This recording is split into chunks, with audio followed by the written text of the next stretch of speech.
शेषे भक्तों अभिलाष पूर्ण होइछि। बाबा स्थापना भी होइछन्ति। बाबांकर पूजा रीतिनीति भी आरंभ हो जाइछि। ओडिशा भितरु प्रथम जटन रे प्रतिष्ठा होइछन्ति बाबा भूतनाथ मंदिर आउ भैरवनाथ मंदिर, जी कि से बाबा मशाणी पाखे रहती एठी भी स्थापना कराइछन्ति। मशाणी की लागिकिरी दीर्घ वर्ष हम आर विभिन्न बदान्यवाद व्यक्ति सहयोग में काम चालू रही बेले वर्तमान गत 14 तारीख शुक्रवार ठारू पूर्ण यज्ञ पूर्ण प्राण प्रतिष्ठा रीतिनीति आरंभ होता कि आज शेष दिन में पहुंची। बाबा शेष गादी अलंकृत करछन्ति। किंतु ये जो मंदिर प्रतिष्ठार पूर्व इतिहास होची प्रथमे आर सहयोग सहभागिता कार थिला से संपर्क मु कहबी। मो संजय कुमार शर्मा। ये मंदिरटा पूर्व आम आरंभ करूँ से समय रे ये लोक भय करुले आसिया कहीं यहाँ गोटे शमशान घाट साइडटा प्लस बस्ती साई एकदम अलिया मलिया पड़ी ये व्यवस्था अव्यवस्था थिला।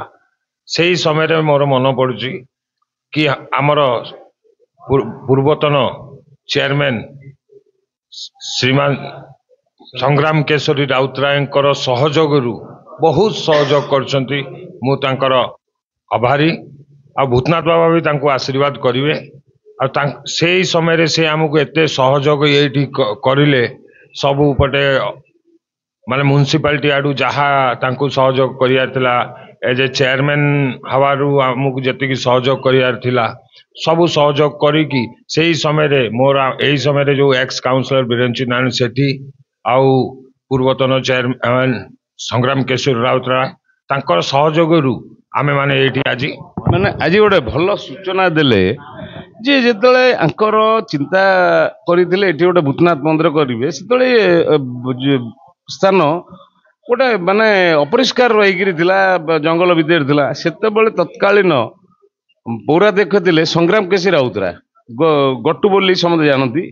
संग्राम केशरी राउतराय सहयोग रही म्युनिसिपालिटी तरफ पड़िया को सफाई करते सहित गोटे नल कौन माने बोरवेल गोटे कौन सहयोग करते परा बोरवेल आमे माने करतलु से समय पीएचडी वाला हमको अनुमति दौन थे।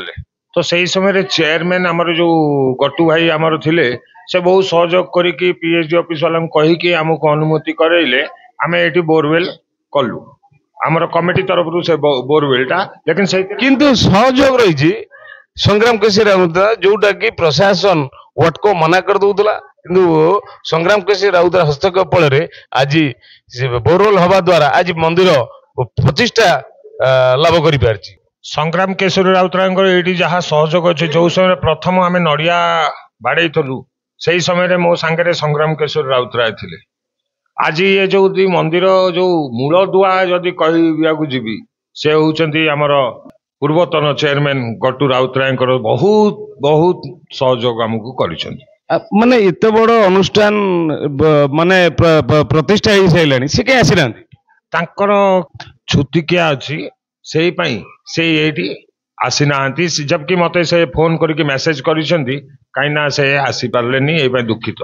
आम पाखे जो पूजक अच्छा ये कटक गोटे काली मंदिर पूजा करती आ काली भक्त काली आराधना करवा तू सब किछि किंतु एठिकी आसते 4 मास तले ये मंदिर पूर्ण प्रतिष्ठा होगापाई चिंता कराइला से गोटे त्वरान्वित बेगे कम चलता सबू पंडित मानक आनी रखाई केमती कौन कौन ना किंतु ये दे पंडित आसिक रहिले सी काली भी पूजा करवा लोक किंतु एठी कौन एमती आश्चर्य घटना घटी सी काली पूजा बर्तमान भूतनाथ सेवार लगी से संपर्क कह 40 वर्ष रही कटक मुझे चली आसली एठी मत माँ कहले कि नाई से जगह चल एक बाइक ताके एमतिया कनेक्शन है कि मु डायरेक्ट एठी चली आसली 4 मास 9 दिन आज मत होगा गलानी बुझे ता भितर नाग नागुन भी एठी खेलवा मत देखा मिलला 11:30 राति पाखापाखि माने गोटे बढ़िया सूचना देले जे बाबा आसी बोली पूर्व नाग नागुणी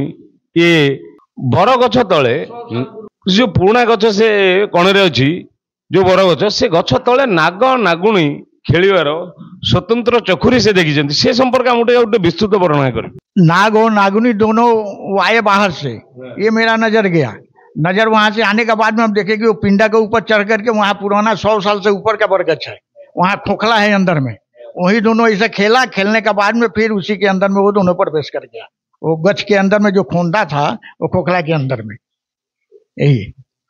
उसके बाद में आप तो काली का पूजक है, किंतु भैरवनाथ तो कैसे पूजक हो गए? बाबा और माँ में कोई तो अंतर नहीं है। माँ रही तब ना बाबा आए, तब माँ पहुंची हुई तो बाबा निश्चय आएंगे। माँ का आदिशक्ति माँ को मैं पूजा किया हूँ, कर रहे हैं, भक्ति है, तो माँ आई हुई है तो पिताजी क्यों नहीं आएंगे?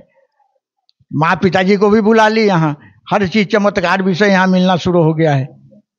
और क्या चमत्कार यहाँ पर देखे ये जो मने स्थान में? अभी तो बैठे हम लोग, आज स्थापना होकर पूजा इनका हुआ, बहुत कुछ चमत्कार मिलेगा तो देखने के लिए, इतना तो भरोसा जरूर है बाबा के ऊपर में। जो माने महाप्रभु सेवा ये मंदिर टी कर समस्त महाप्रभु आशीर्वाद प्राप्त हो, शांति सौहार्दपूर्ण वातावरण जटणी सब सब जगह प्रतिष्ठा हो, भाईचारा एकता सब सांप्रदायिक सद्भावना प्रभु आशीर्वाद समग्र जटणी निर्वाचन मंडल रहू। दलमत निर्विशेष राजनीति ऊर्ध्वे समस्ते महाप्रभुंर अपार करुणा लाभ करंतु, समस्ते महाप्रभुंर सेवा नियोजित करंतु। मोर आज दिन यहाँ हूँ जटणी भारत वर्षर अनन्य सहर, तेणु एठी जहाँ देखिए अनेकर ऐक्य विचित्र बहु विचित्रता मध्य विचित्रता समारोह होची जटणी निर्वाचन मंडली। एटी भाईचारार सहर, वैषम्य मध्य साम्य, भेदाभेद भितर अभेदर अन्वेषा होची जटणी संस्कृति, जटणी परंपरा। तेणु आपण जो कहले एठी हमर भूतनाथ मंदिर कोठी नाही, जहाँ कोठी न देखिए आपण जटणी देखिए, तेणु एटा होची जटणीर विशेषत्व। मारवाड़ी समाज को प्रतिष्ठित मंदिर भूतनाथ मंदिर कलिकतार गोटे अच्छी, एटा द्वितीय मंदिर जोटा जटनी रे मु जहाँ शुणली श्मशान साइड रे ही मंदिर हुए, जोटा एते अतृत आत्मा जहाँ जटनी रे अच्छी। आज कहवा गले प्रतिष्ठा है पर सबु आत्मा लाघव होती आज, एवं जटनी भी उन्नति मु मंदिर को आसिकी समस्त सब ठाकुर पाखे बुलिकी प्रार्थना करछि। एवं यही मंदिर रे मु प्रांगण में रही आशा करी कि जटनी आगु को आहरी उन्नति। आज आम गोटे भल सूचना देले माने युव नेता हिसाब रे जे ये आम अंचल रे जो अतृप्त आत्मा रही तार इष्ट हेले भूतनाथ। से भूतनाथ प्रतिष्ठा हवा द्वारा से माने मुख्य होइतिबे नाही तांको शरणागत होइतिबे, किंतु तांको बाबा ये जटणी की तार वास्तु सजाड़िया पई जटणी गेट तैयारी करथिले। हुए तो आउ आसी पार नथिले बाबार को, नने तांको लक्ष्य थिला आउ 3टी जटणीर चारिपट 4टा द्वार करिवे बोली, किंतु होई पार नथला। से समय कोन कहबो? देखो बाबा तो द्वितीय थर आसी पार नथिले, आउ थरे विधायक भाव में मोर जटनी समस्त लोक एति विश्वास अच्छे मत आउ थे विधायक जटनी छेड़ा करेंगे। मुझे अधूरा स्वप्न रही बाबा पूरण कर जटणीवासी समस्त सहित कांधे कांधे मिलाई आगू चलिए, यह मो प्रार्थना, यह मोर प्रतिज्ञा।